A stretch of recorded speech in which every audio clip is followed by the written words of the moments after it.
Pembicara Netpi kita kali ini adalah Handri Wiguna, seorang pria yang berasal dari kota Bandung.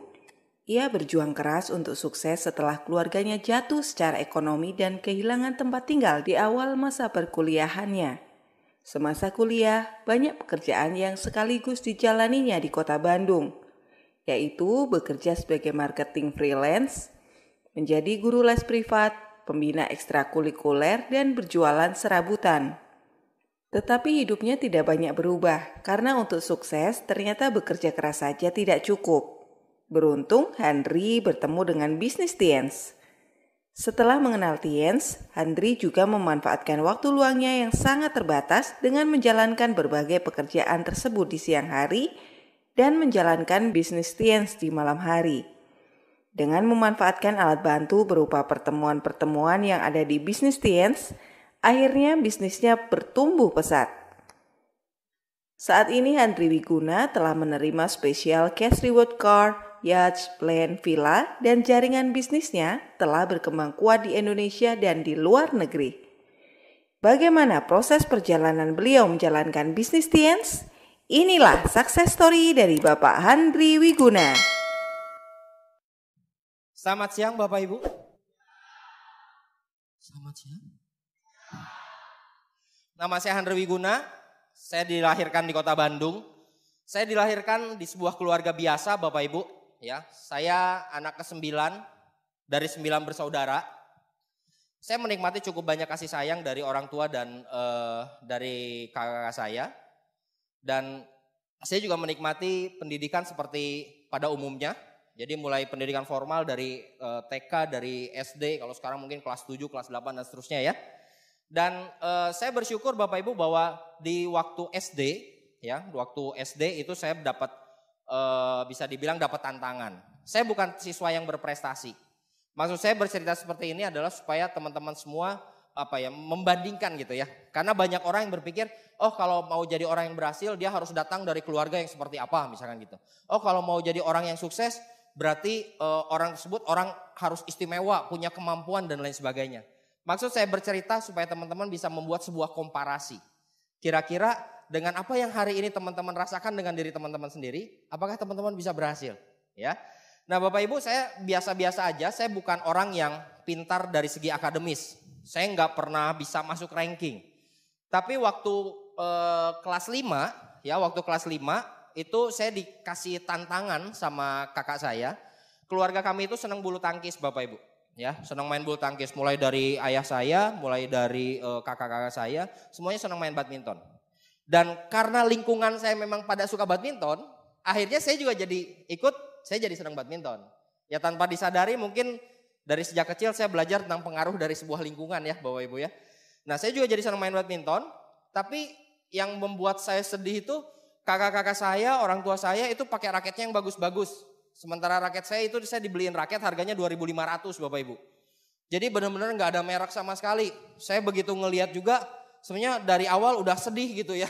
Kalau dibeliin cuma yang kayak gini. Tapi ya mungkin karena saya memang belum terlalu mahir jadi ya udahlah. Tapi saat itu Bapak Ibu saat kelas 5 SD itu kakak saya laki-laki yang paling tua itu melempar sebuah tantangan. Mungkin kakak saya itu ngelihat kayaknya ini si bungsu ini harus ada rangsangan gitu. Harus dirangsang. Karena kalau nggak ada rangsangan kayaknya kalau nggak ada tujuan kayaknya ya belajar juga gitu-gitu aja. Makanya nggak pernah bisa masuk ranking Bapak Ibu. Akhirnya kakak saya menangkap apa yang saya mau. Saya kan pengen banget punya raket yang bagus Bapak Ibu. Kalau zaman jadul dulu Bapak Ibu. Ngomong-ngomong saya udah 42 tahun. Ada namanya Carbonex. Itu raket ya keren lah. Jawaranya raket zaman dulu lah. Saya pengen banget itu dan kakak saya tahu sadar itu. Dia bilang gini. Kalau kamu bisa ranking 1. Nanti kakak belikan Carbonex katanya gitu. Saya semangat banget Bapak Ibu. Yang awalnya benar-benar gak punya tujuan tuh. Belajar juga ya belajar gitu ya. Pulang sekolah ya pulang sekolah. Ya hampir setiap hari saya pasti ada yang ketinggalan. Waktu SD tuh hampir tiap hari pasti ada yang ketinggalan. Karena saya memang gak terlalu mentingin pelajaran gitu sebenarnya ya. Tapi karena ada satu rangsangan, satu tujuan yang dibuat oleh kakak saya. Kalau kamu ranking 1, saya kasih raket Carbonex 8 waktu itu. Terus terang itu bukan sesuatu yang mudah Bapak Ibu. Karena saya nggak pernah masuk ranking. Tapi di situ karena saya ngerasa, aduh saya Carbonex ini saya harus dapat, saya pengen dapat gitu. Raket 2.500 ini raket terkutuk saya pikir gitu ya. saya harus punya raket yang lebih bagus gitu. Nah akhirnya saya jadi benar-benar ya istilahnya kalau orang dewasa itu berjuang gitu loh di pelajaran Bapak Ibu. Yang biasanya nggak suka belajar jadi belajar. Sampai akhirnya saking ngebetnya saya dengan apa yang saya mau. Setiap kali mau ujian itu saya pasti jatuh sakit. Makanya di keluarga besar kami itu almarhum mama saya itu benar-benar khawatir kalau saya udah mulai jadwal masuk ujian. Karena saya pasti jatuh sakit, demam lah apalah karena mungkin stres juga ya karena saking pengennya tapi saya tahu kemampuan saya sendiri gitu. Akhirnya ya saya teruskan Bapak Ibu, saya belajar dan akhirnya waktu kelas 5 itu saya berhasil menembus ranking pertama. Saya masuk ranking 1 di kelas 5 SD Bapak Ibu. Untuk pertama kalinya saya masuk ranking 1, saya dapat Carbonex 8 dan itu juga adalah yang terakhir kalinya saya ranking Bapak Ibu. Oh iya, nah itu waktu SD, jadi saya terbiasa untuk belajar tentang kengototan untuk mendapatkan sesuatu. SMP saya nggak ada sesuatu yang istimewa. Masuk SMA, saya masuk ke satu SMA yang cukup bonafit di Kota Bandung. Dan di situ saya masalahnya gaul sama lingkungan yang cukup berpengaruh untuk membuat saya jadi makin benci sama sekolah Bapak Ibu. Jadi akhirnya kita lebih banyak menghabiskan waktu di tempat biliar dibandingkan sekolah. Ya, dengan berbagai alasan. Ada sampai teman saya itu dia sengaja jualan surat dokter Bapak Ibu. Iya, dia bisnis surat dokter waktu SMA. Jadi kan kalau sakit kan harus ada surat dokter ya. Nah dia sengaja bisnis itu gitu. Jadi kita beli sama dia. Meskipun akhirnya di kelas 3 dia ketangkep juga sih. Ya sama kepala sekolah dan diskor tanpa batas Bapak Ibu ya. Akhirnya saya bisa lulus. Waktu lulus juga saya nggak ada foto kelulusan karena waktu pas di foto saya lagi ngerokok di depan. Ya, nah saya nggak punya kenangan Bapak Ibu ya, nggak punya kenangan foto SMA. Nah kemudian saya masuk ke salah satu universitas yang cukup bonafit juga di Kota Bandung ya. Dan karena ayah saya, ibu saya, papa mama saya itu seorang pedagang ya, usahanya juga cukup oke. Kemudian akhirnya saya berhasil masuk ke kuliah Bapak Ibu. Pada saat di tempat kuliah semester pertama itu terjadi sesuatu dengan usahanya bapak saya. Jadi keluarga kami memang diizinkan untuk mengalami satu kebangkrutan total Bapak Ibu. Sehingga kami harus keluar dari rumah tempat kami tinggal. Tapi pada saat waktu keluarga kami bangkrut, di situ ya saya belajar satu hal. Akhirnya di situ saya belajar untuk saya harus mencari pemasukan. Saya harus cari penghasilan sambil kuliah. Nah pada saat itu saya menjadi seorang guru les. Karena saya pikir saya nggak tahu keahlian saya apa gitu. Saya nggak tahu bahkan sukanya saya tuh apa saya nggak tahu Bapak Ibu. Ya, nah kenapa? Karena saya berpikir, aduh, ya saya pengen meringankan beban dari orang tua saya. Bapak Ibu sejak keluarga kami jatuh, almarhum papa dan mama saya itu jatuh di usia lebih dari 60 tahun. Ya, rambutnya sudah memutih, ya sudah lanjut usianya. Tapi saya melihat bagaimana mereka berjuang. Itu yang membuat saya nggak berani buat mengeluh. Saya malu kalau saya mengeluh dengan keadaan. Karena saya melihat bagaimana mereka meskipun mereka sudah terpuruk, mereka bangkit Bapak Ibu. Mereka melakukan berbagai cara untuk menunaikan tanggung jawab dan kewajibannya sebagai orang tua. Bapak Ibu sekalian. Papa mama saya itu membuka warung jamu Bapak Ibu. Kios jamu. Jadi di usia tua mereka jualan jamu di depan rumah. Mereka harus tutup dan buka itu dari jam 5:30 pagi Bapak Ibu. Dan jam 11 malam mereka baru tutup. Dan saya melihat itu setiap saat Bapak Ibu. Dan terus terang Bapak Ibu di pertengahan saya kuliah, saya sempat pengen keluar. Saya pengen keluar dari kuliah. Karena naluri saya untuk mendapatkan uang makin lama makin gede. Karena saya pikir saya pengen meringankan beban mereka. Ya, saya pengen meringankan beban orang tua saya jadi beban gitu. Ya, jadi saya lakukan banyak hal dan saya bilang, Pak saya mau berhenti kuliah aja, saya bilang gitu. Tapi saat itu papa saya bilang gini, Papa punya anak 9 dan yang jadi sarjana itu cuma 2 orang. Papa pengen ada yang ketiga. Oh di situ saya mulai, ya saya nggak suka kuliah Bapak Ibu, saya lebih suka cari uang waktu itu. Tapi satu hal yang saya lihat bahwa papa saya punya impian untuk melihat anaknya lulus. Jadi saya mungkin punya impian untuk jadi orang yang berhasil. Papa saya juga pasti pengen saya berhasil, tapi setidaknya papa saya pengen lihat saya lulus. Jadi saya tetap beresin kuliah saya sampai selesai Bapak Ibu sekalian. Nah buat teman-teman semua yang hari ini mungkin sudah pernah mendengarkan tentang peluang bisnis yang akan dibagikan nanti. Teman-teman mungkin saat ini lagi kuliah dan teman-teman juga sedang menjalankan usahanya. Anda mungkin boleh punya impian tapi tetap selesaikan kuliah Anda. Bagi waktu dengan bisnis ini karena kuliah melihat Anda lulus itu impian dari orang tua Anda Bapak Ibu sekalian. Ya. Nah teman-teman mungkin ada di antara Anda yang mahasiswa. Mahasiswa ini kayak saya dulu, cukup idealis Bapak Ibu. Tenang aja, sekarang masih mahasiswa. Jadi pengusaha tenang aja, nanti nikmati masa muda, masih mahasiswa. Setiap kali ada peluang yang datang, sorry, sibuk gua. Sarjana, aku mahasiswa. Banyak yang gitu enggak? Di Bandung banyak Bapak Ibu. Termasuk saya waktu itu. Termasuk saya. Nah artinya Bapak Ibu pada saat kita menjadi seorang mahasiswa kemudian mungkin mahasiswa masih bisa dibilang tujuannya adalah lulus. Tapi Anda harus mempersiapkan pada saat Anda beres lulus kuliah, what next? Apa yang Anda bisa lakukan? Apa yang Anda perjuangkan? Bapak Ibu sekalian, bisnis ini yang nanti akan dibagikan oleh para pengundang Anda adalah sebuah usaha yang bisa Anda perjuangkan dan Anda kerjakan meskipun saat ini Anda punya profesi utama sebagai mahasiswa. Anda bisa kerjakan meskipun Anda saat ini sebagai seorang profesional atau pekerja.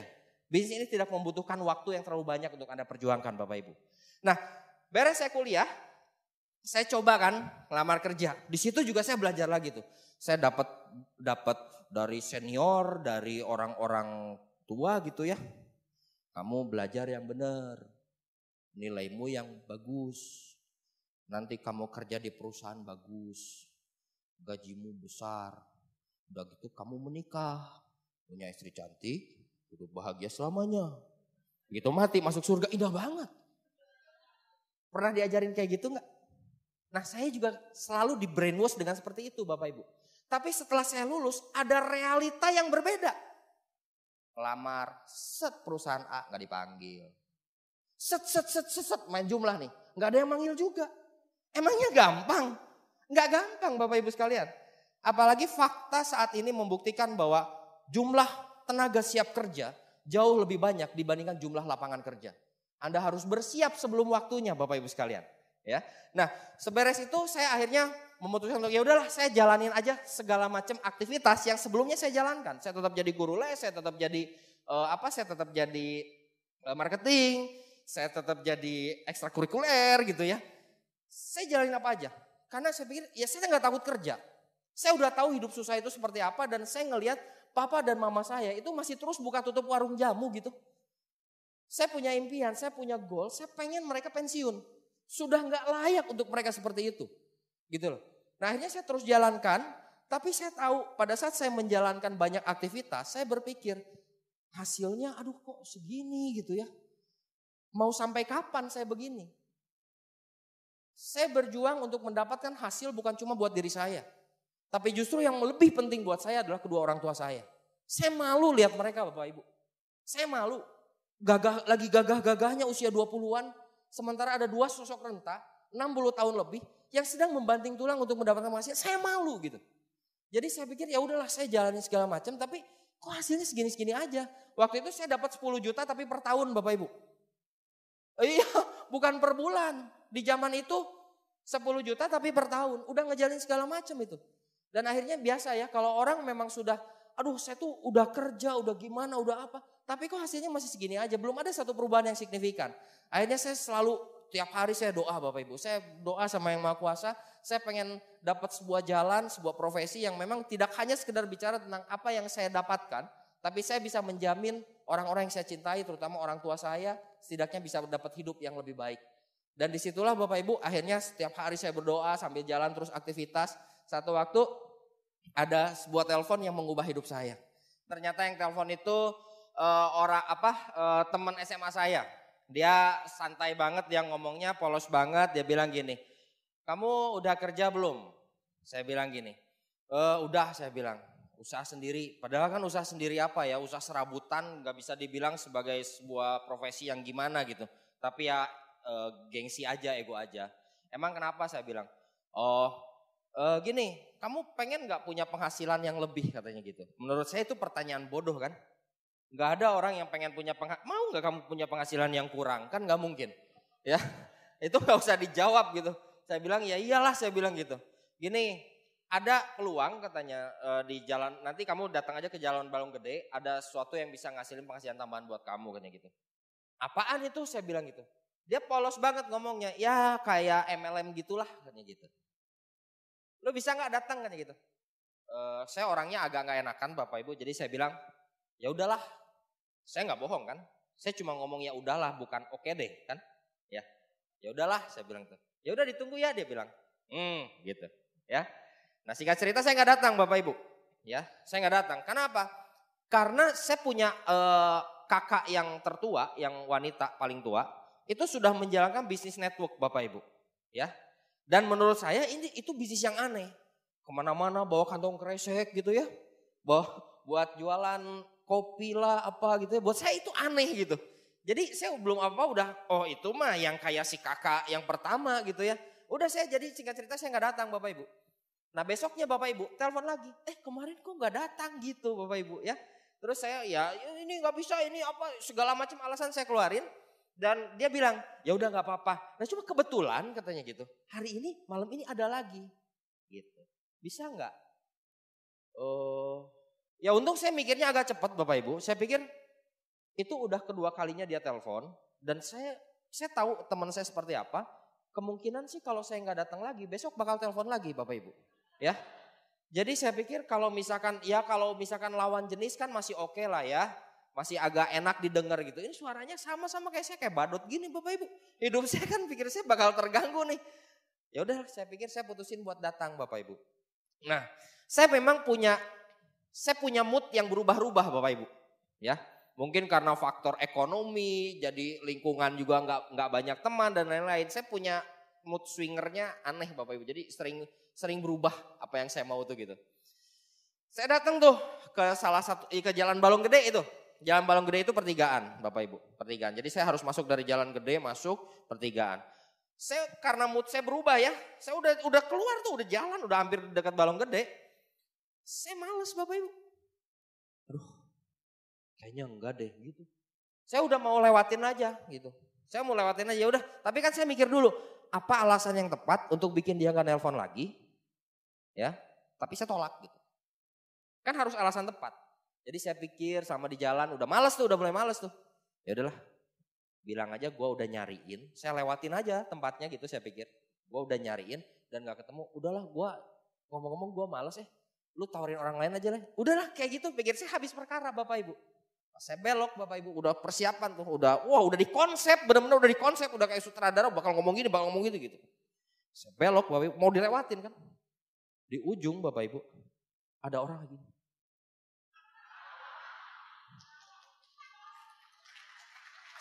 Bapak Ibu,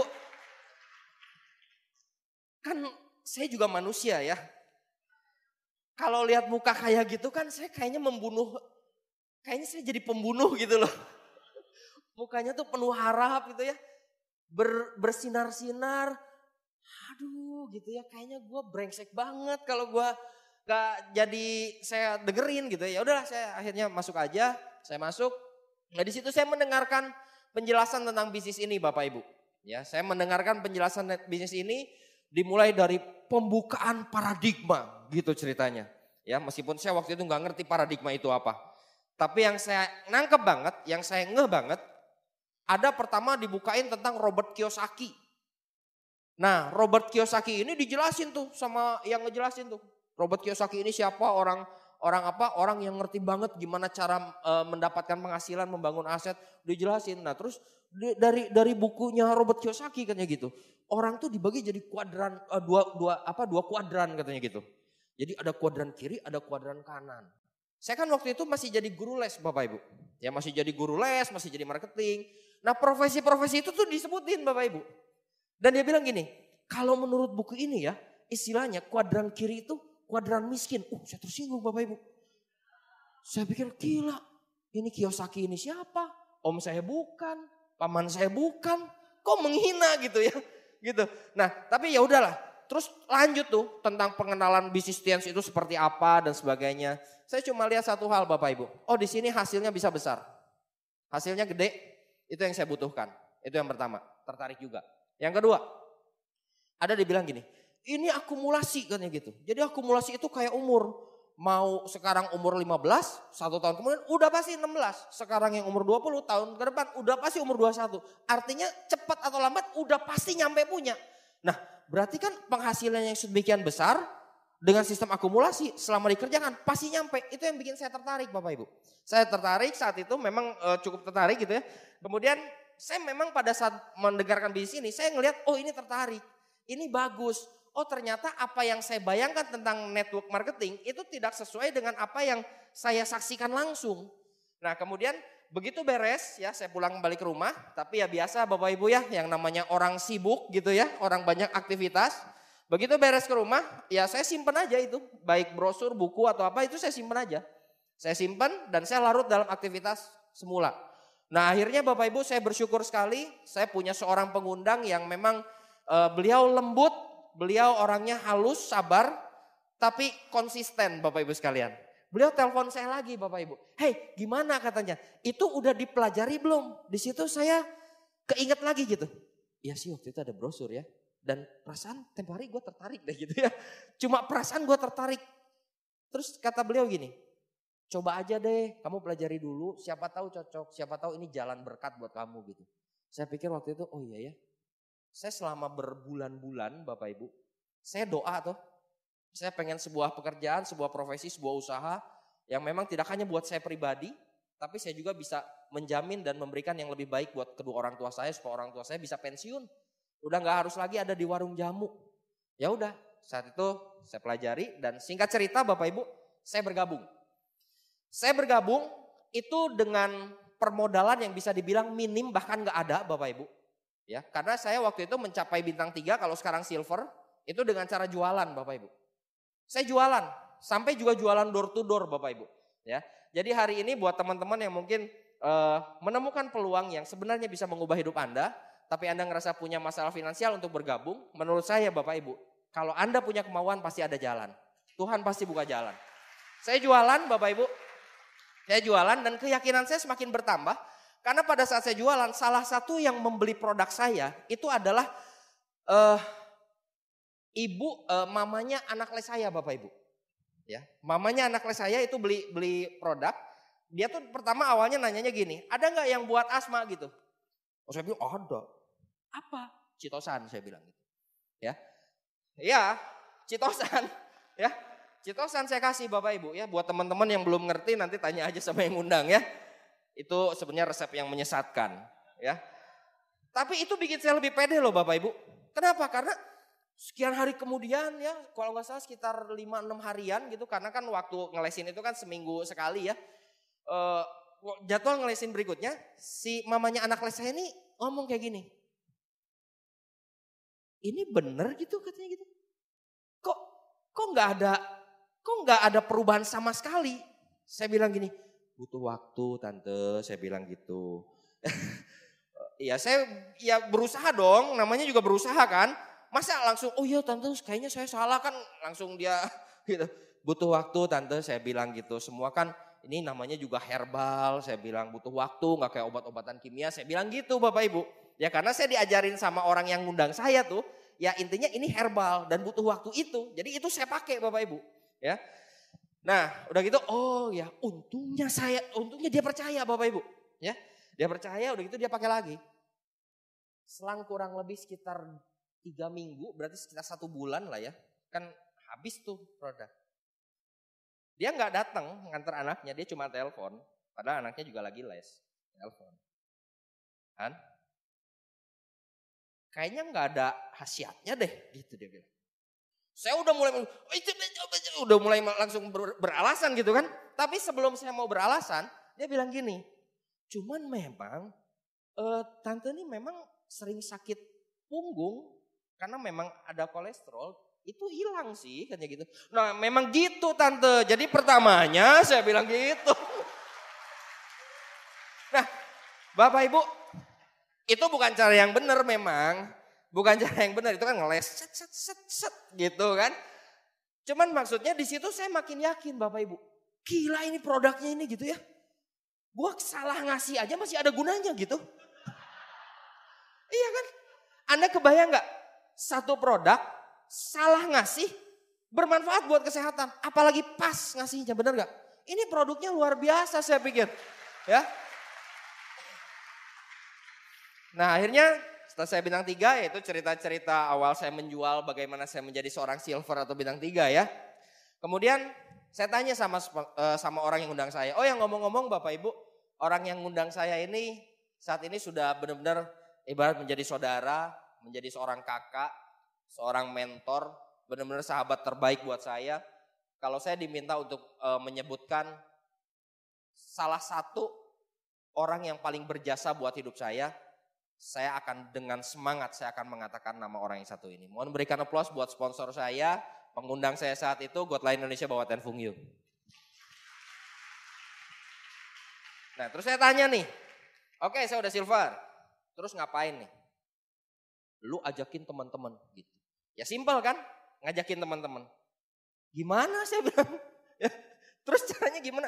Ya kan waktu kemarin kan kamu ngedengerin orang itu ada yang ngejelasin ya itulah kurang lebih ajakin teman buat bareng-bareng ngelakuin hal yang sama lu. Sesederhana itu Bapak Ibu.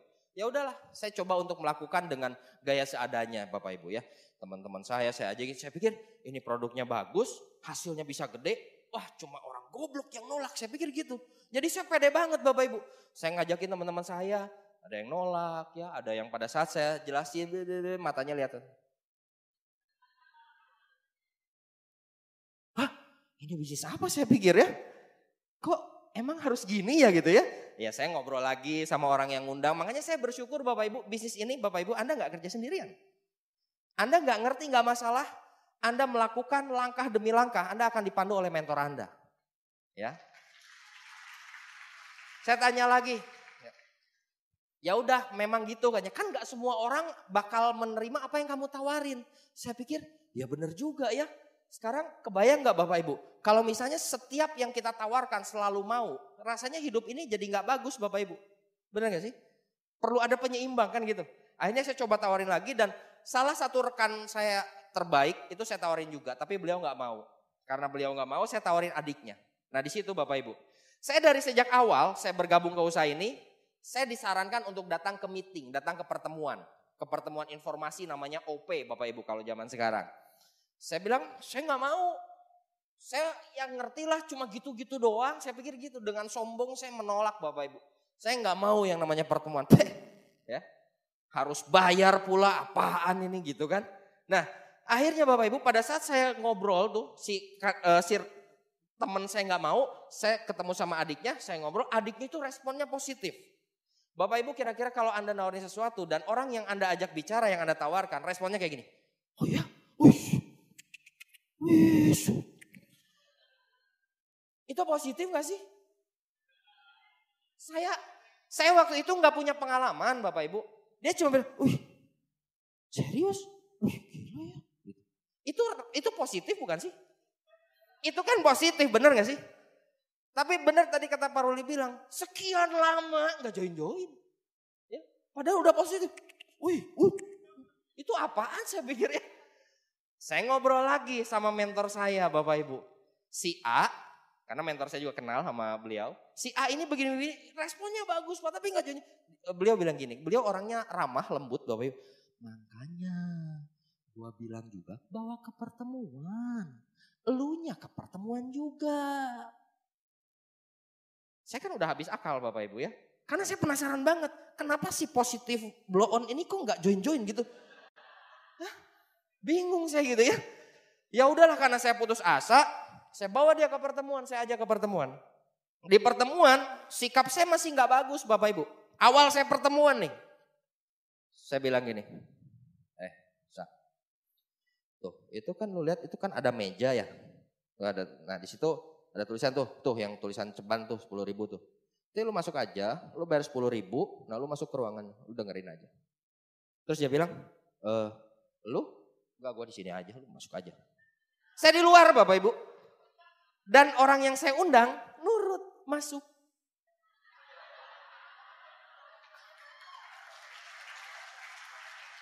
Nah yang menarik Bapak Ibu, seberes pertemuan, kan saya di luar tuh.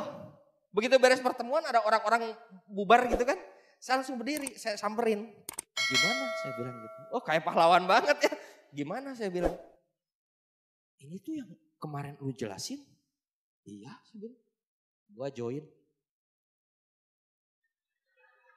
Kebayang gak Bapak Ibu? Dia gak join-join saya heran. Sekali pertemuan dia join kan. Saya juga heran. Kok bisa ya? Padahal saya udah berbusa loh Bapak Ibu. Tapi di situ saya klik. Oh ini tuh gunanya pertemuan. Nah dari situlah Bapak Ibu. Saya mulai tidak negatif sama pertemuan. Tapi saya tetap gak mau pertemuan. Ya gitu. Oke lanjut. Ya. Join Bapak Ibu ya. Jadi saya sejak dia join saya tahu gitu manfaat pertemuan apa. Kalau ada orang yang susah banget, saya ajak pertemuan. Ada orang yang bisa di closing langsung saya closing gitu. Jadi ngandelin kemampuan pribadi aja dengan ya cara presentasi yang belepotan. Nah akhirnya dengan cara presentasi yang belepotan pun ya saya belajar satu hal Bapak Ibu. Nggak penting dengan Anda memahami bisnis ini atau enggak. Yang penting Anda semangat, banyak orang yang bakal bergabung hanya karena semangat Anda Bapak Ibu sekalian. Ya. Dengan begitu Bapak Ibu, saya bisa break sebagai bintang 4 saat itu. Kalau bintang 4 berarti zaman sekarang apa ya? Bingung ya peringkatnya ya. Ya naik peringkat lah intinya. Ya, cuma dengan semangat aja naik peringkat Bapak Ibu. Nah pas naik peringkat itu kan di bulan tersebut ada turun bonus kan. Bagi bonus. Saya mau ngambil bonus. Saya kalau ngambil bonusan saya rajin Bapak Ibu. Nomor 1 ya. Bonus sudah turun ya, saya bilang gitu. Ke stokis, ya, ke yang punya stokis. Yang punya stokis bilang gini, kebetulan dia juga distributor aktif, Bapak Ibu distributor juga, nggak cuma sekedar punya stokis. Oh ya, lu mau ambil nggak? Pertanyaan bodoh lagi gitu. Masa sih nggak mau diambil kan? Pasti, ya mau lah saya bilang. Gua ke Balong Gede, saya bilang, gua nggak di Balong Gede, gua ada di Hotel X, dia bilang. Hotel? Kalau lu mau ambil, lu datang ke Hotel X. Karena buat bonus ya, saya kan murahan orangnya. Demi bonus, demi duit, tak datangi wis. Ya, saya datang ke hotel, saya telepon. Di parkiran saya telepon. Lu di mana saya bilang. Gua udah di Hotel X. Gua di lantai 3. Lu naik aja. Saya naik. Saya gampang didikte dengan duit Bapak Ibu. Ya. Iyalah awalnya benar-benar orang bukan benar-benar gak punya duit 10 juta setahun bos. Ya 10 juta setahun cukup buat apa gitu kan. Nah di lantai 3. Itu si ruangan itu agak sedikit terbuka gini. Saya tuh telepon lagi. Telepon saya bilang. Di mana saya bilang. Ini lagi sesi ini lagi sesi. Lu masuk aja katanya. Bentar. Kalau masuk kan harus bayar saya pikir ya. Kan kalau saya masuk kan gak bisa nyelonong gitu aja. Kan ada 20.000 itu di situ. Ya. Wah itu langsung pertentangan batin Bapak Ibu. Ya. Masuk bayar. Masuk bayar. Tapi saya pikir. Bayarlah gitu ya. Saya bayar. Oke. Saya masuk Bapak Ibu. Nah saya bersyukur Bapak Ibu. Kalau kita benar-benar punya kemauan yang bulat untuk mengubah hidup Bapak Ibu. Kita gak takut kerja keras. Tuhan itu punya begitu banyak cara. Untuk membuat kita memiliki hikmat yang bertambah Bapak Ibu. Saya kan juga gak mau rugi. Lagi sesi itu. Gue udah bayar 20.000. Masa gue langsung cabut. Minimal 20.000 gue berguna lah. Saya langsung duduk di paling belakang Bapak Ibu. Ya. Saat itu ada sesi yang membahas tentang impian dan sikap. Anda harus punya impian bla bla bla bla. Saya pikir bacot nggak penting. Loh, saya nggak punya duit loh Bapak Ibu. Ya. Saya orang nggak punya duit. Jangan ngajarin gue tentang impian. Ya, gue pasti punya impian, wong gue nggak punya duit. Benar nggak? Nah, ya udahlah saya pikir. Ini nggak ada gunanya sih sebenarnya sesi ini saya pikir gitu ya. Tapi ya udahlah, kan 20.000 udah keluar sayang toh. Pengen tahu nih orang mau bacot apa lagi nih, gitu saya pikir ya. Udah gitu dia bahas tentang sikap ya. Selain impian, Anda harus punya sikap kan. Anda sekarang sedang menjalankan satu bisnis yang besar. Anda harus menyikapi bisnis ini sebagai seorang pebisnis. Contoh, mulai dari penampilan. Masa Anda mau menawarkan sebuah bisnis besar, Anda seorang pebisnis, Anda kemana-mana pakai kaos oblong. Di situ saya pakai kaus oblong. Set. Gitu ya, pakai kaos oblong. Anda pakai celana jeans, kumel lagi katanya gitu. Nah waktu itu saya pakai celana jeans yang memang semakin lama gak dicuci makin enak buat dipakai Bapak Ibu. Ya, kan anak muda zaman dulu ya, kayak itulah ya. Jadi banyak sobek-sobek di sini. Sobeknya juga bukan sobek model Bapak Ibu. Sobek karena kepanjangan tapi ya saya jalan seret gitu. Ya, saya pakai yang kayak gitu Bapak Ibu ya. Nah belum beres Bapak Ibu ya. Udah pakai oblong, celana jeans kumel. Pakai sendal jepit pula katanya gitu. Saya waktu itu pakai sendal buatan Jerman mereknya Swallow warna hijau Bapak Ibu. Ya. Di situ terus terang saya tersinggung Bapak Ibu. Saya tersinggung. Gila. Ini orang siapa gitu saya pikir ya. Ini orang siapa kok kayaknya nyinggung banget gitu ya. Jadi saya nggak sampai beresin banget, saya langsung turun ke bawah Bapak Ibu. Saya turun ke bawah, saya nyalain motor kan. Nyalain motor, saya mikir. Sambil gitu, bentar. Orang itu kan gak kenal saya. Saya juga duduk paling belakang. Kayak gini nih, saya duduk, saya lihat Anda yang paling belakang, saya gak tahu Anda pakai apa aja. Gak mungkin saya sampai tahu Anda pakai sendal. Bener gak? Saya pikir, saya duduk paling belakang, dia gak kenal. Ya gak mungkin ke gue saya pikir ya. Terus pas saya lagi gini juga, lagian ngomong-ngomong benar juga gitu ya. Iya Bapak Ibu. Nah di situ Bapak Ibu sekalian, saya mulai belajar untuk mengolah penampilan saya sendiri. Saya nggak nyaman dengan begini Bapak Ibu. Saya mah nyamannya pakai baju yang sederhana, yang biasa aja. Ya, saya nggak nyaman dengan harus pakai celana katun atau apa gitu loh Bapak Ibu. Dan saat itu saya memutuskan, saya mulai mengubah penampilan saya. Saya mulai pakai kemeja Bapak Ibu, ya, kemeja yang murahan, yang kalau panas itu nggak nyerap keringat. Yang penting murah, yang penting kelihatan rapi. Saya pikir, duit belum ada Bapak Ibu. Saya pakai celana katun, nah itu yang paling menyiksa Bapak Ibu. Karena celana katun itu kan enteng Bapak Ibu ya. Saya biasa setiap hari saya pakai celana jeans. Jeans lusuh yang udah banyak, udah banyak sisa pertempuran lah gitu ya. Tapi kan berat. Pada saat saya berubah jadi celana katun, memang terus terang gak nyaman. Saya sering kali kalau pas jalan, saya suka gini-gini sini. Kayak gak pakai celana Bapak Ibu. Ya. Tapi ya kembali lagi Bapak Ibu, pada saat saya ngerasa mulai gak nyaman, saya berpikir satu hal, gak apa-apalah. Gak ada artinya ketidaknyamanan sementara kalau kedepannya saya bisa berhasil.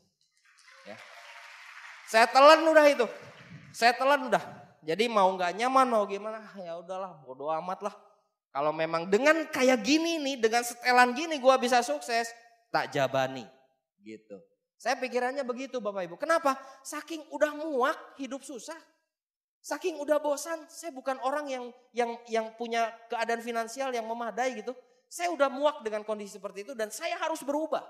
Saya sudah bosan melihat kedua orang tua saya itu masih harus buka tutup warung jamu di usia tua.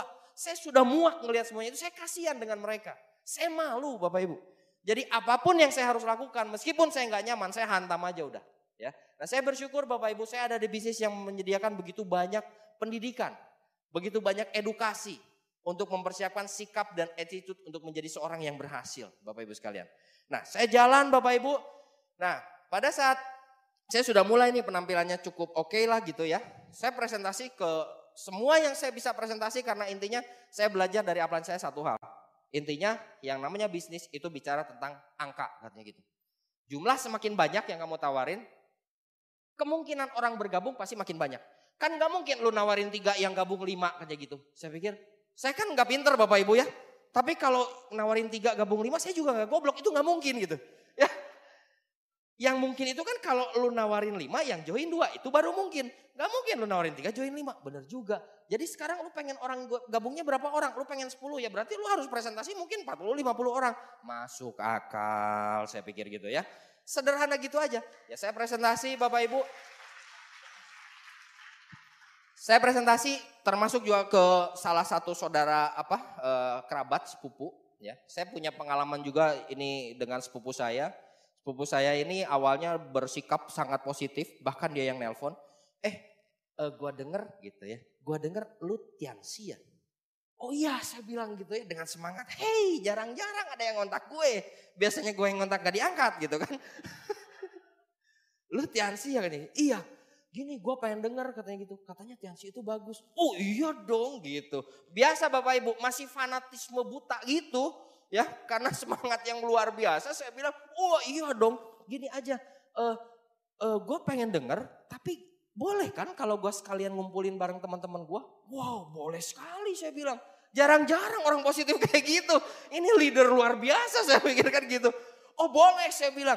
Ya udah gini. Tapi ngumpulnya di rumah temen gue aja ya. Karena temen gue punya rumahnya cukup agak mending lah. Agak luas kayak gitu. Nanti lu gue jemput. Saya dijemput prospek Bapak Ibu. Untuk prospek dia dan teman-temannya kebayang gak? Itu hal positif yang 1001 juta tahun sekali baru ada Bapak Ibu. Wah jadi saya pede, wah ini calon leader saya ini, wah bintang 8. Balikin telapak tangan, saya pikir gitu ya. Karena dari awal saya udah ketemu yang kayak gitu Bapak Ibu. Saya dijemput tuh singkat cerita sama sepupu saya. Sampailah ke rumah temannya. Begitu buka pintu, temannya nyambut Bapak Ibu. Oh ini ya orangnya, halo, silakan masuk. Hei, bagus sekali ini orang saya pikir. Kan saya kalau presentasi kan ada yang lihat ke atas, ya ada yang matanya gini gitu kan. Ini saya disambut loh. Silakan, ini ya orangnya gitu. Terus pas saya duduk, dia telepon sebentar ya, dia bilang. Dia telepon, ini gimana, ini gak sopan banget loh orangnya udah datang kok kitanya masih belum kumpul. Wow, prospek ngundang prospek berikutnya. Wah, luar biasa, belum pernah saya alami saya pikir ya. Saya makin semangat di situ Bapak Ibu. Datang tuh 4 orang, 5 orangan lah, jadi totalan sekitar 6-7 orang sama sepupu saya. Kita lesehan gitu kan, duduk kan. Saya kan udah siapin alat perang tuh, alat bantu tuh ya. Ada brosur belum ada flip chart saat itu Bapak Ibu ya. Saya mau keluarin, dianya lagi sibuk sendiri. Dia juga ngeluarin sesuatu dari tasnya. Si tuan rumah gitu. Saya lagi ngeluarin juga gitu ya. Jadi saya cukup terganggu. Dia ngapain ya gitu ya. Dia ngeluarin alat bantu duluan Bapak Ibu. Set. Dia mulai dengan gini, kita kan sudah tahu kenapa kita berkumpul di sini. Dia bilang, saya sudah menjalankan 7 MLM. Dan MLM ini sama dia dibukain brosurnya. Tak, yang terbaik.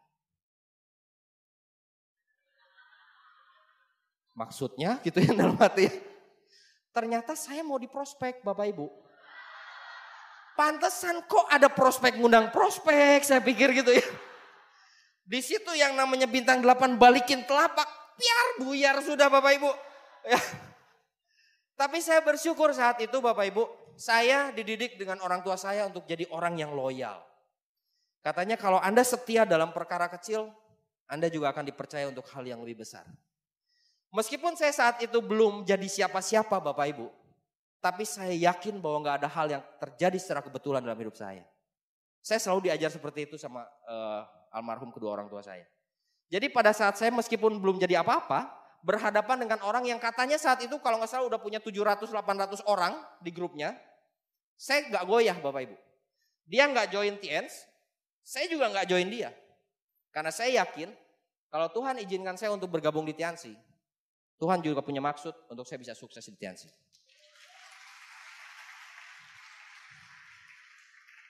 Kalau sekarang ngomongnya keren gak? Kalau pas dulu keringet dingin Bapak Ibu. Iya. Tapi ya saya teguh dengan ya saya di sini gitu. Nah akhirnya pulang ya dengan dongkol juga ya singkat cerita akhirnya ya sama-sama ya ada bete-betean gitulah. Kurang ajar lu sepupu kok jebak-jebakan caranya kayak gitu nggak gentle banget saya pikir kan gitu. Kalau mau ya lu jelasin gua jelasin lu ya banding-bandingan gak usah lu pura-pura pengen dijelasin terus ngejebak kan gitu. Dongkol-dongkolan tapi ya udahlah. Nah itu adalah pengalaman pertama awal saya Bapak Ibu. Dan akhirnya saya menemukan lagi beberapa orang yang bergabung karena intinya adalah jumlah makin banyak orang yang bergabung pun kemungkinan bergabungnya akan semakin besar.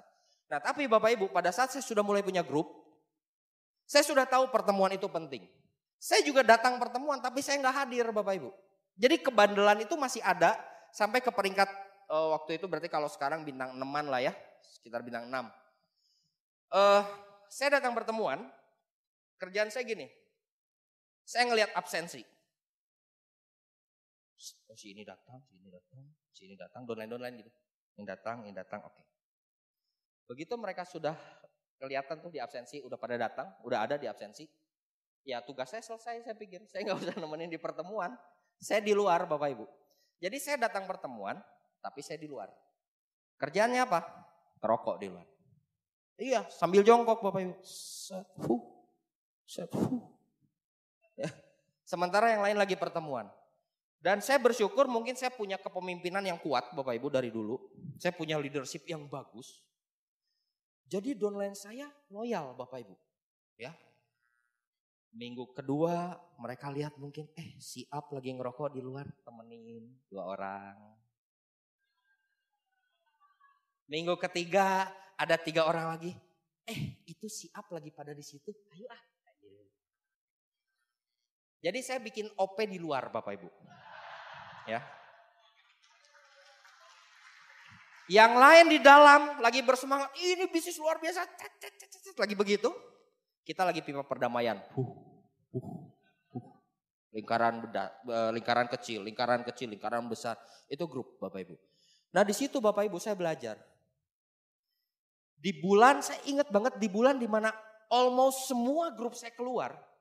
Omset saya terjun bebas Bapak Ibu. Ya mungkin karena mereka gak belajar gitu. Di situ saya mikir, oh gitu ya. Aduh berat sih memang buat hadir gitu ya. Tapi demi masa depan saya pikir ya. Udahlah, kayaknya ini gara-gara gue saya pikir. Saya masuk Bapak Ibu. Setiap pertemuan saya hadir dan puji Tuhan Bapak Ibu, yang ngikutin cuma sedikit. Kalau yang ngikutin keluar, all out Bapak Ibu, full team. Ya. Tapi pada saat saya mulai mencoba untuk mencontohkan hal yang benar, itu sedikit yang ngikut gitu. Nah di situ saya belajar satu hal, oh berarti bisnis itu bisnis duplikasi, bisnis fotokopi gitu. Apa yang kita lakukan itu cenderung dilakukan sama grup kita juga. Berarti kalau masalah pertemuan dan lain-lain saya nggak boleh sembarangan lagi nih, saya pikir seperti itu. Nah itu sekelumit tentang saya di bintang 6 Bapak Ibu. Jadi kalau bicara tentang berproses, proses di bisnis ini apa sih? Paling penolakan Bapak Ibu. Nah naik peringkat saya ke bintang 6, saya saat itu belajar untuk keluar kota Bapak Ibu. Karena saya lihat upline saya mulai keluar kota dan saya belajar kayaknya asik juga nih ngebangun luar kota. Saya bangun luar kota dan tanpa persiapan apapun, jadi ya hasilnya memang saya terkatung-katung di luar kota. Ya, salah satu kota di Jawa Tengah saat itu. Saya belajar di sana, tapi saya belajar bagaimana beradaptasi dengan budaya setempat. Waktu itu dengan semangat yang menggebu, dengan skill yang masih agak minim gitu. Jadi kalau prospecting apa segala macam kan jadi kayak liar, kayak gitu kan. Cuma semangat-semangat doang. Akhirnya banyak orang yang nggak bisa terima dengan gaya kita Bapak Ibu sekalian. Dan akhirnya saya nggak dapat hasil di sana. Tapi entah kenapa saya punya rasa penasaran untuk membangun kota lain gitu. Karena menurut saya punya bisnis ini tuh gak cuma sekedar dibangun di kota sendiri gitu. Tapi juga bisa membangun ke kota lain, ke pulau lain, bahkan ke negara lain. Nah Bapak Ibu sekalian di bintang 6 mau ke 7 saat itu. Berarti kalau sekarang sih berarti bintang 7 lah kayaknya. Betul ya, bintang 7 lah saat ini. Waktu dulu bintang 6 mau ke 7. Grup saya sedang tumbuh-tumbuhnya. Yang di luar kota juga lagi tumbuh. Yang Bandung juga bergerak. Waktu itu papa saya sakit. Ya, papa saya sakit. Papa saya ini bukan orang yang bukan orang yang suka menunjukkan kalau dirinya sakit. Tapi saat itu papa saya sampai tumbang. Jadi artinya memang udah nggak tahan banget gitu. Dan singkat cerita, papa saya harus dioperasi Bapak Ibu. Papa saya harus dioperasi. Beres dari operasi, itu saya sebenarnya udah, kok nggak biasanya gitu papa kayak gini gitu. Beres dioperasi, karena memang divonis harus operasi saat itu, papa saya nggak bisa bicara. Jadi beliau ditopang banyak selang gitu ya, banyak selang-selang kedokteran, begitu beres operasi, nggak bisa bicara, nggak bisa apa. Terus terang saya lihat itu setiap hari, ya saya nggak bisa bilang firasat, tapi buat saya itu tamparan keras banget gitu. Karena saya ngelihat satu gejala yang gak pernah saya lihat sebelumnya. Saya udah punya rasa takut yang gede banget saat itu. Karena saya berjalan bisnis ini buat buat beliau juga Bapak Ibu. Ya. Waktu itu beliau sampai harus ditopang dengan selang segala macam. Nah, tapi satu waktu begitu sudah sekian bulan di rumah sakit, jadi rute saya itu aneh Bapak Ibu waktu bintang 6 ke 7 tuh. Saya rumah sakit, jadwal, rumah sakit, jadwal, rumah sakit, jadwal, pulangnya itu jarang. Karena saya gantian jagain papa saya di rumah sakit. Nah, satu waktu Bapak Ibu, pihak rumah sakit mengatakan bahwa ayah saya sudah mendingan. Papa saya udah mendingan, sudah membaik katanya, boleh dibawa pulang. Di situ saya makanya sekarang kalau apa-apa saya nggak suka langsung terima aja gitu loh. Karena waktu itu udah benar-benar bilang ini sudah membaik, dibawa pulang gitu. Membaik, dibawa pulang. Karena sudah membaik kan. Terus grup saya yang di luar kota, yang di Jawa Tengah, itu mengadakan satu acara bersama. Dan banyak downline saya, banyak grup saya yang naik peringkat. Saya bilang gini, saya bisik-bisik sama papa saya. Pak, saya harus keluar kota. Gak lama, paling 2 hari saya bilang. Tapi saya pasti pulang dengan hasil. Saya pergi Bapak Ibu. Saya pergi, baru saya sampai Jogja, besok paginya itu saya tanya gimana kondisi keadaan papa saya. Dan ternyata singkat cerita papa saya sudah berpulang. Papa saya nggak bisa lihat lagi. Bahkan pada saat saya lagi berjuang di luar kota Bapak Ibu. Waktu itu upline saya langsung bilang kamu sekarang segera pulang. Kamu pakai pesawat segera pulang sekarang. Saya bilang enggak, saya mau beresin dulu sampai downline saya naik peringkat, saya kasih selamat baru saya pulang. Saya bilang saya beresin dulu acaranya. Karena gini Bapak Ibu, saya tahu sekali bagaimana seorang papa saya. Papa saya orang yang punya tanggung jawab yang luar biasa. Dan saya yakin bahwa beliau akan sangat mengerti kalau saya mau menghargai dulu mitra-mitra kerja saya. Beres, saya pulang ke Bandung. Ya saya pulang ke Bandung terus terang, saya terpukul banget Bapak Ibu karena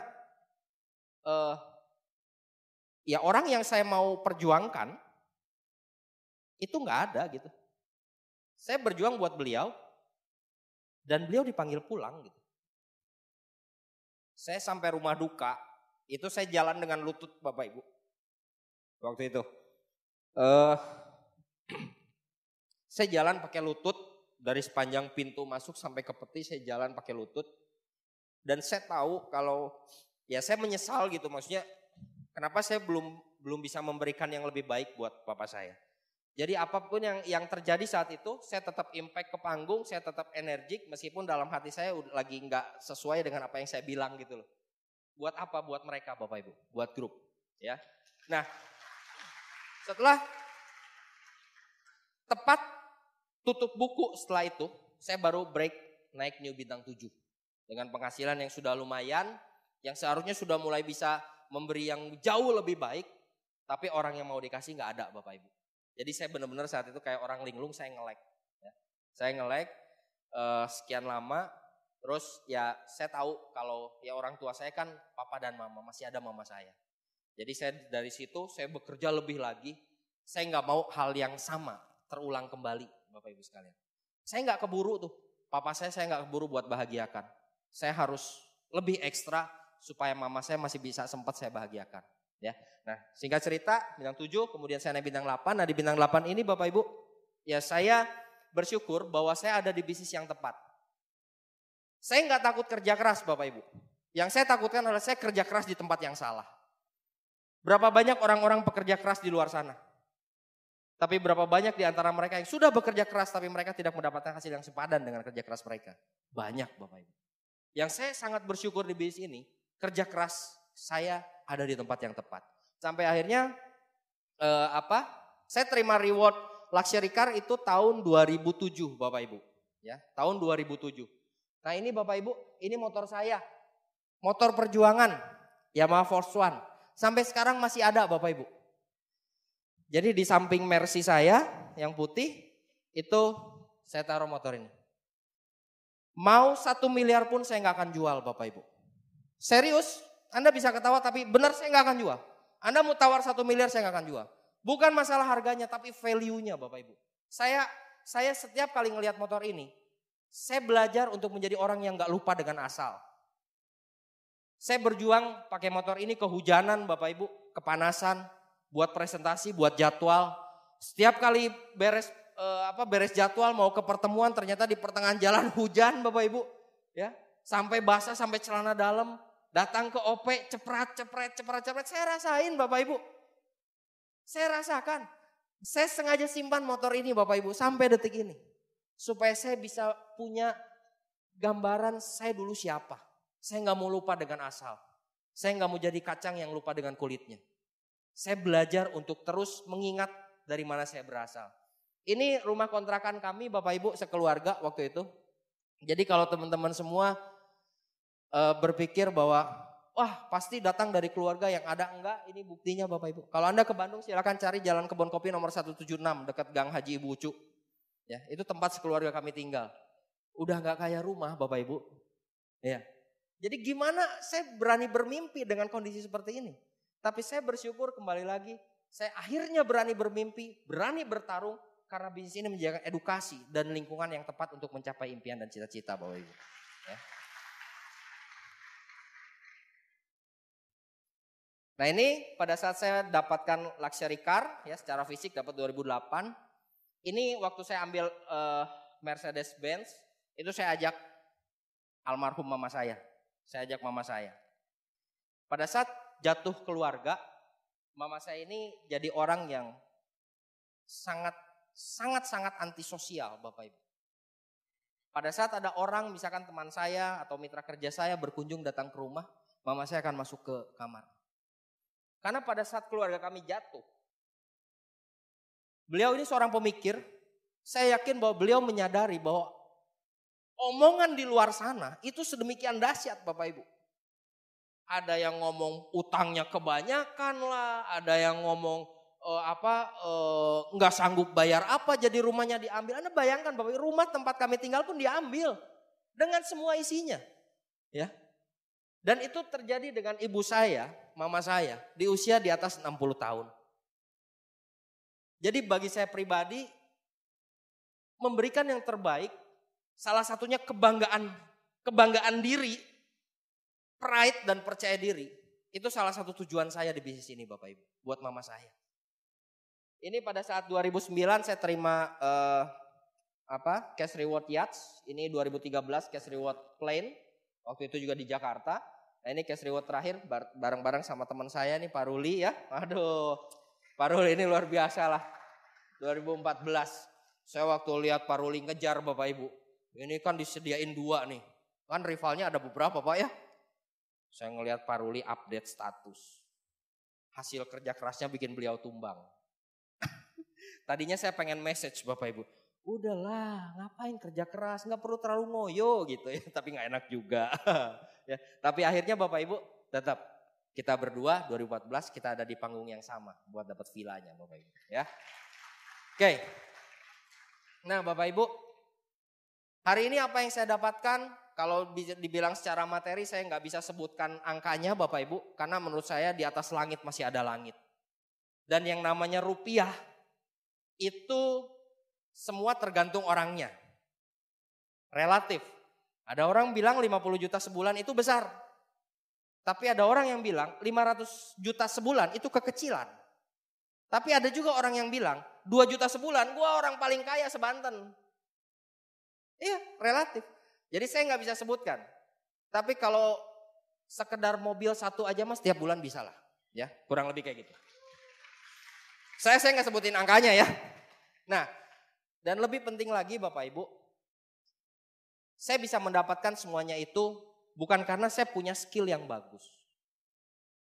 Saya nggak punya kepercayaan diri yang tinggi waktu awal saya bangun bisnis ini. Karena saya datang dari keluarga yang terpuruk secara ekonomi. Saya menjadi orang yang introvert. Saya marketing, betul marketing, saya nawarin segala macam. Saya nawarin segala macam dengan modal keberanian yang luar biasa. Yang kalau ditolak sekali aja saya udah langsung balik badan Bapak Ibu. Saya punya citra diri yang sangat rendah. Pada saat saya bangun bisnis ini, saya belajar untuk menipu diri saya sendiri. Ada istilah bilang fake it until you make it. Palsukan sampai benar-benar kejadian.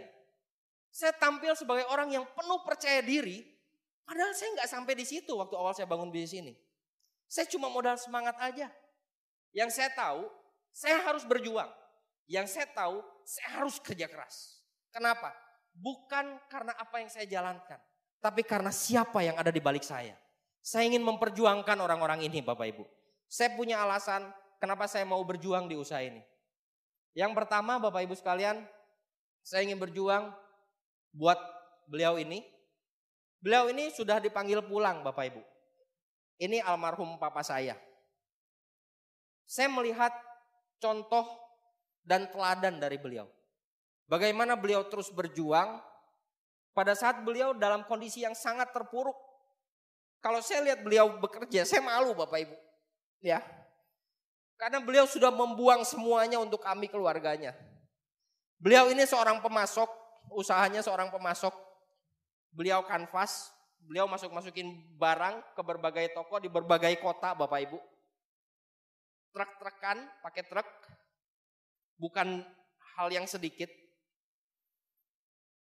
Pada saat beliau jatuh, pada saat keluarga kami jatuh, beliau harus buka warung jamu, dan beliau harus pergi ke toko-toko grosir kecil untuk membeli sekedar rokok ketengan, bolpen beberapa butir, beberapa buah, telur beberapa butir untuk dijual Bapak Ibu.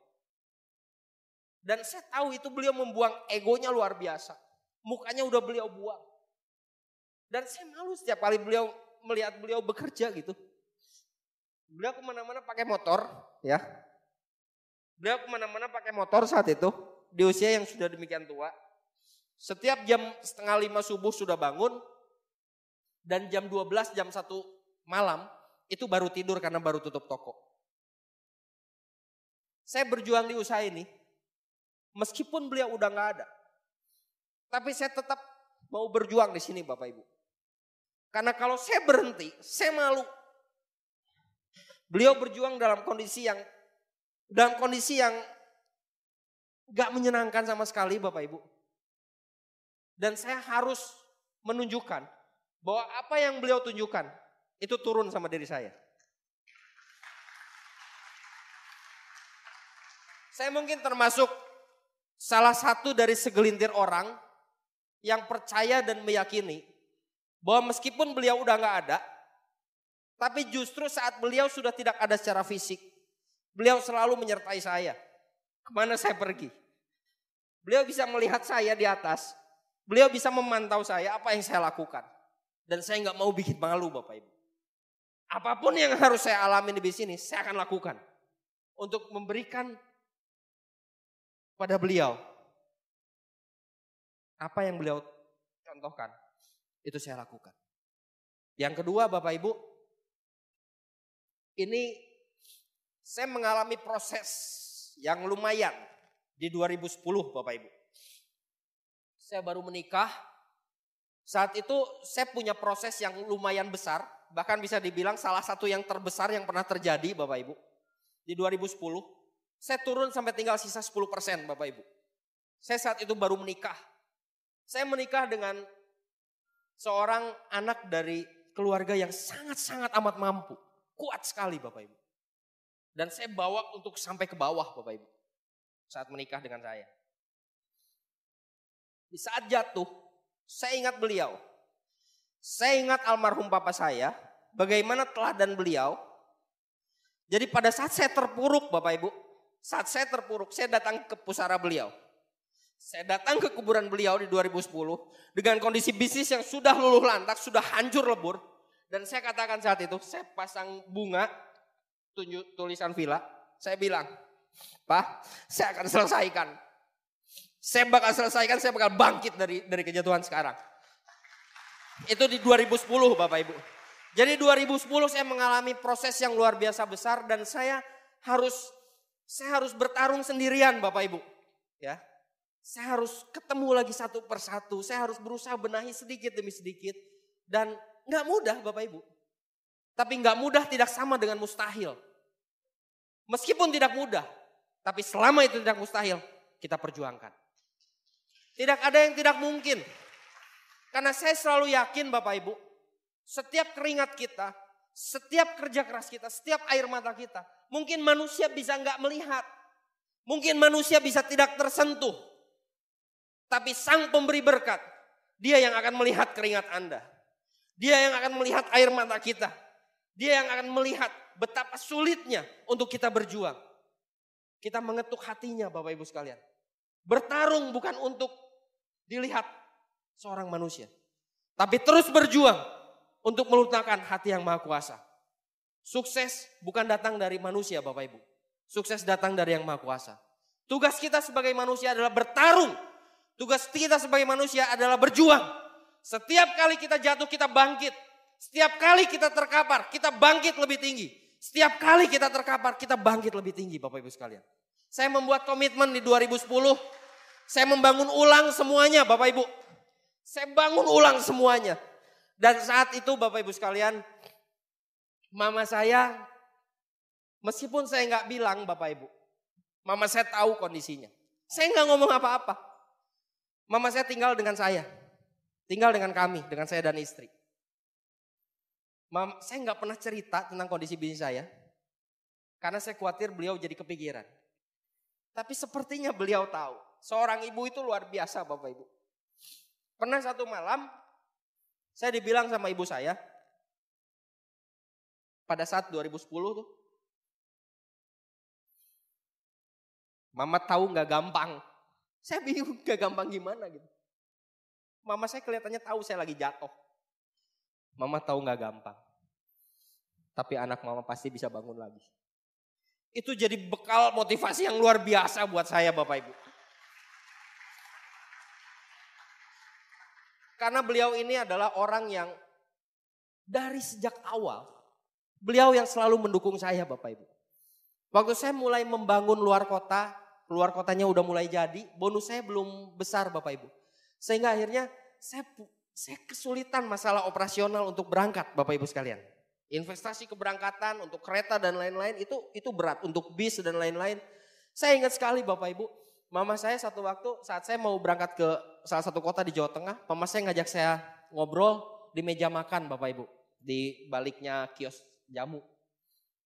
Mama saya bilang gini, Dri, lu kan mau keluar kota katanya gitu. Kemudian beliau ambil dompet kecil, kan kalau orang dulu pakai dompet kecil itu ya, dompet yang kecil banget tuh dari kain. Lu kan mau keluar kota.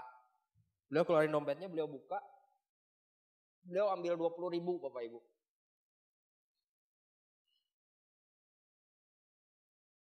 Saya ingat banget gimana wajah beliau. Beliau cuma ngeliatin uangnya terus gini. Mama gak punya yang lain selain ini. Tapi lu lebih perlu. Lu pakai. Saya ambil Bapak Ibu. Itu mungkin gak cukup buat sekedar kereta. Tapi saya ambil itu sebagai pertanda. Saya materaikan di hati saya Bapak Ibu. Saya harus sukses di bisnis ini. Ibu saya memberi dengan kekurangan. Dengan uang 20.000 beliau masih sempat-sempatnya support dengan 20.000 rupiah. Semua yang beliau punya Bapak Ibu. Jadi buat saya pribadi Bapak Ibu. Beliau ini memang sosok yang sangat istimewa. Pada saat saya sudah membangun ulang dari 2010. Akhirnya puji Tuhan 2013 saya dapatkan cash reward plan. Mama saya gak bisa saya ajak serta ke konvensi di Jakarta. Karena beliau usianya sudah cukup lanjut 70 sekian. Jadi kalau jalan jauh suka masalah dengan kakinya Bapak Ibu.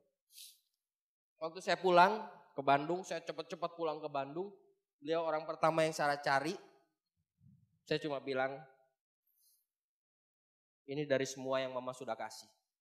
Saya udah bisa buktikan saya bisa naik ke atas lagi, saya bilang.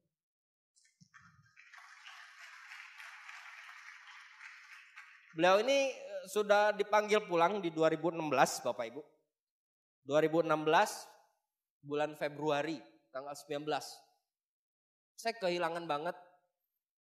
Cuma satu hal yang kalau saat ini saya sudah bisa berpikir tenang. Saya bersyukur karena setidaknya saya sudah bisa melihat begitu banyak senyuman beliau. Beliau pada saat mengalami kejatuhan keluarga, beliau susah sekali untuk tersenyum Bapak Ibu. Karena beliau tahu bagaimana diomongin sama orang-orang di luar sana.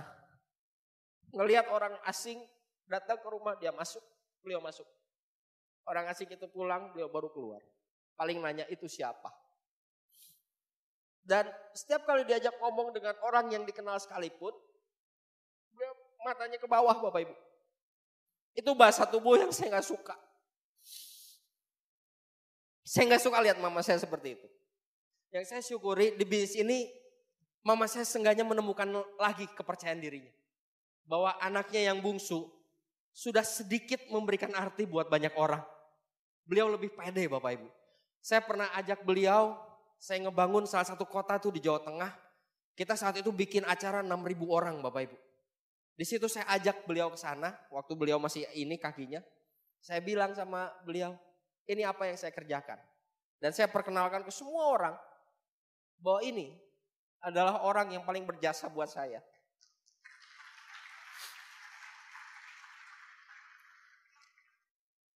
Kembali lagi Bapak Ibu, saya percaya bahwa beliau tidak hadir secara fisik. Saya nggak bisa lagi lihat fisiknya. Saya saat beliau hilang, saya bukan berbulan-bulan Bapak Ibu, hampir 1 tahun saya blank Bapak Ibu. Saya blank karena saya udah nggak bisa ngelihat beliau lagi. Tapi kembali lagi saya percaya bahwa beliau selalu bersama dengan saya. Beliau saat ini bahkan bisa melihat apa yang saya lakukan di kota lain. Pada saat beliau hadir secara fisik, mungkin beliau nggak bisa lihat apa yang saya lakukan di Jakarta. Beliau nggak bisa melihat apa yang saya lakukan selama saya di Jawa Timur.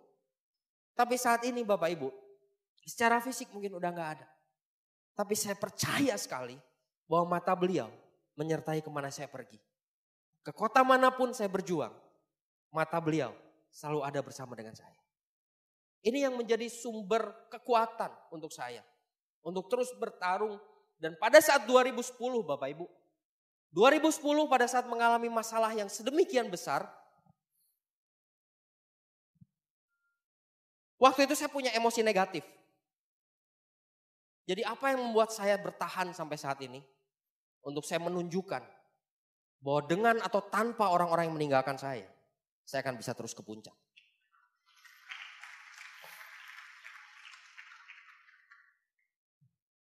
Ini yang terakhir, ini istri saya Bapak Ibu. Saya menikahi beliau berasal dari keluarga yang sangat berbeda. Beliau kuat sekali keluarga beliau. Dan pada saat ke bisnis ini, di tahun pertama kami, terjadi hal yang menghabiskan bisnis kami. Salah satu yang membuat saya bangkit dan akhirnya saya datang ke pusara ayah saya, itu perkataan beliau. Hal yang sederhana Bapak Ibu. Han, menurut kamu orang-orang itu bisa balik gak? Itu saya kehilangan banyak sekali Bapak Ibu. Saya bilang, gak bisa. Udah gak mungkin buat mereka kembali saya bilang. Terus beliau tanya pertanyaan kedua. Kalau gitu, dari sekian bulan ini, 2 bulan ini, terus kamu mikirin apa? Itu hal sederhana betul? Iya ya, yang saya pikirin itu gak mungkin balik, terus ngapain dipikirin gitu. Itu yang membuat saya harus bangun gitu. Dan terlebih saya malah jadi ada dendam positif buat mereka semua. Kalau hari ini teman-teman, saya bisa berdiri sebagai seorang director.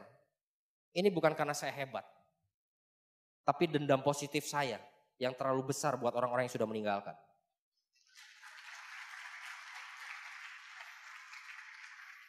Saya tidak akan pernah menunjukkan pada mereka bahwa aduh kamu sih gue jadi gini nih. Saya gak akan pernah nunjukin muka itu Bapak Ibu. Gak akan pernah. Saya tidak akan pernah kontak untuk ayolah kita gini lagi. Gak akan pernah. Karena sekali dia sudah mangkir, buat saya itu sudah selesai. Saya akan bangun yang baru. Dan saya gak takut untuk berjuang lagi. Buat mereka semua. Bapak Ibu sekalian. Hari ini teman-teman semua. Apa yang saya sharingkan. Mungkin gak terlalu memberikan Anda sebuah masukan Bapak Ibu. Karena saya nggak berbagi keterampilan yang skill yang hebat. Karena saya memang bukan orang yang punya skill hebat. Saya hanya orang yang punya impian yang jelas. Saya hanya seorang yang punya keterampilan yang sangat biasa. Mungkin di bawah rata-rata bahkan. Tapi saya punya why yang di atas rata-rata. Saya nggak peduli berapa ribu kali saya harus mencoba dengan berbagai kebodohan saya, dengan berbagai kegagalan saya, tapi saya akan terus lakukan karena saya punya mereka, Bapak Ibu. Hari ini teman-teman semua, buat Anda yang hadir ke sini, saya nggak tahu apa yang saat ini Anda alami. Apakah mungkin Anda belum bergabung atau mungkin Anda yang sudah bergabung, yang hari ini mungkin Anda sedang berproses. Find your why. Untuk siapa Anda berjuang? Untuk siapa Anda bertarung? Bapak Ibu teman-teman semuanya, lebih banyak orang yang negatif di luar sana dibandingkan orang-orang yang positif di dalam sini. Lebih banyak orang-orang yang akan menghendaki dan menunggu Anda untuk jatuh dan tidak mau lagi menjalankan bisnis ini. Dibandingkan orang yang terus mau mendoakan Anda untuk terus mau berjuang dan bangkit untuk Anda bisa sampai ke puncak. Bapak Ibu sekalian, mungkin banyak orang-orang di luar sana yang saat ini sedang menunggu. Dengar-dengar, kamu jatuh ya. Kamu yakin kamu mau teruskan? Banyak orang-orang seperti itu Bapak Ibu. Orang-orang di luar sana, begitu banyak orang yang sedang mengintai Anda. Yang saat ini Anda sedang lemah. Saat ini Anda sedang mulai goyah keyakinan Anda untuk menjalankan bisnis ini. Tapi sadari Bapak Ibu, ada 1-2 orang yang setiap hari mereka berlutut di malam hari. Mereka menyebut nama Anda dalam doanya. Mereka orang tua Anda. Mereka orang-orang yang cinta dengan Anda. Dan mereka katakan pada Tuhan, Tuhan tolong bantu anak saya. Tolong bantu istri saya. Tolong bantu suami saya untuk sampai ke puncak. Bapak Ibu, perjuangkan orang-orang yang Anda cintai. Perjuangkan impian-impian Anda. Pastikan teman-teman semua, biarkan orang-orang yang di luar sana, kita bantah semuanya. Bukan dengan perkataan, tapi dengan bukti. Apakah Anda siap untuk berjuang? Apakah Anda siap untuk menempuh jarak panjang? Apakah Anda siap untuk melawan cuaca? Kalau Anda siap, satu kalimat penutup buat Anda. Saya tunggu Anda di puncak. Selamat sore.